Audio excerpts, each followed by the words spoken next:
1947 সালে উপমহাদেশকে প্রথমত ধর্মের ভিত্তিতে ভাগ করা হয়। এরপর 1947 থেকে 71 সাল পর্যন্ত চলে নির্মম বৈষম্যের সময়। এই বৈষম্যের স্ফুলিঙ্গ থেকেই জন্ম নেয় দীর্ঘ সংগ্রাম, 9 মাসের মুক্তিযুদ্ধ, স্বাধীনতা অর্জন। কিন্তু প্রশ্ন থেকে যায়, সত্যি কি আমরা স্বাধীন? স্বাধীনতার প্রকৃত অর্থ কি?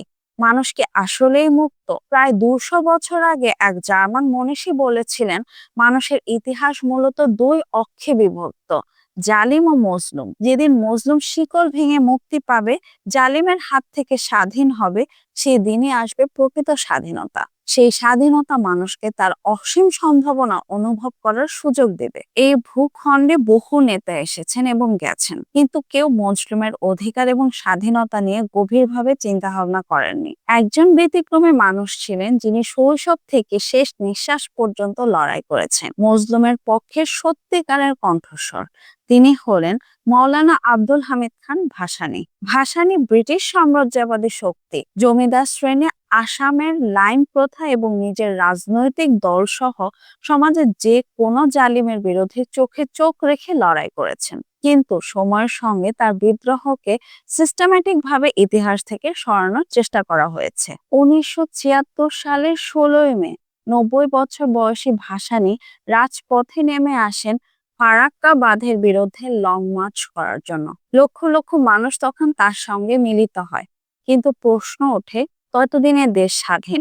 স্বাস্থ্য ও বয়সের সীমাবদ্ধতা থাকা সত্ত্বেও বৃদ্ধ এই লং মার্চের জন্য রাস্তায় নামেন কেন?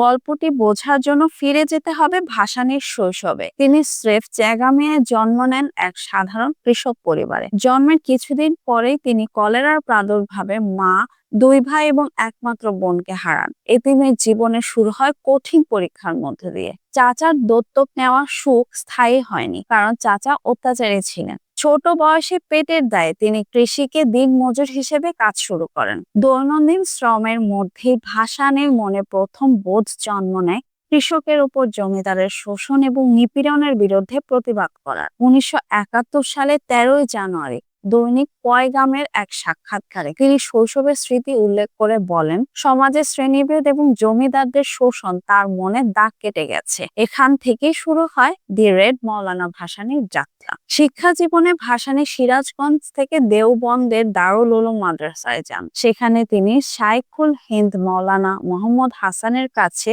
কোরআন, হাদিস, ফিকহ শাস্ত্রের পাঠ গ্রহণ করেন। পাশাপাশি পরিচয় হয় মাওলানা আজাদ সুবহানির সঙ্গে। সুবহানি ছিলেন ব্রিটিশ বিরোধী আন্দোলনের তাত্ত্বিক এবং মার্কসীয় চিন্তায় প্রভাবিত একজন মানুষ। তার শিক্ষায় প্রভাবিত হয়ে ভাসানী বুঝতে শিখেছিলেন, মানুষের মুক্তি কেবল আখিরাতের জন্য নয়, এই দুনিয়াতেও সমানভাবে গুরুত্বপূর্ণ। ভাসানী হুকুমতে রাব্বানিয়া ধারণা অনুসারে বিশ্বাস করতে সকল সম্পদের মালিক আল্লাহ এবং তার জনগণের মধ্যে সমানভাবে বিতরণ করা উচিত।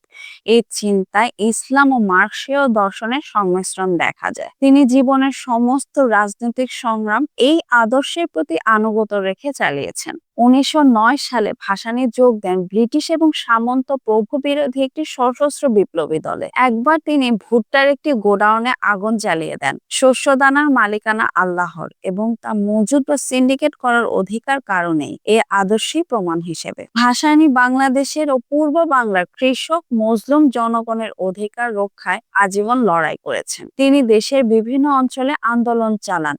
জমিদার ও ব্রিটিশ প্রশাসনের চাপে নানা স্থানে বাধ্য হয়ে তাকে পালাতেও হয়। আসামে তিনি নদী ভাঙনের শিকার হওয়া প্রায় লক্ষাধিক বাঙালির পাশে দাঁড়ান। লাইন প্রথার বিরুদ্ধে আন্দোলন চালান। দীর্ঘ 20 বছর ধরে স্থানীয় জমিদার ও প্রশাসনের চাপের মুখে দাঁড়িয়েও তিনি লড়াই চালিয়ে যান। দেশ ভাগের পর ভাসানী মুসলিম লীগের নীতি এবং কাজের প্রতি অসন্তুষ্ট হয়ে ন্যাশনাল আওয়ামী পার্টি গঠন করেন। পূর্ব বাংলার মানুষের স্বার্থে স্বায়ত্তশাসন প্রতিষ্ঠা করতে তার দল কাজ করে। 1971 সালের মুক্তিযুদ্ধের পর দেশ স্বাধীন হয়, কিন্তু প্রকৃত স্বাধীনতা এখনো প্রশ্নবিদ্ধ। ফারাক্কা বাঁধের বিরুদ্ধে 1976 সালের লং মার্চ ভাসানীর জীবনের শেষ বড় রাজনৈতিক আন্দোলন। রাজপথে নামেন 90 বছর বয়সে বার্ধক্য ও অসুস্থতা সত্ত্বেও। রাজশাহী থেকে চাঁপাইনবাবগঞ্জ পর্যন্ত 64 থেকে 68 মাইল মিছিল সম্পন্ন করেন। জনসভায় ঘোষণা দেন, ভারত যদি বাংলাদেশের পানির অধিকার উপেক্ষা করে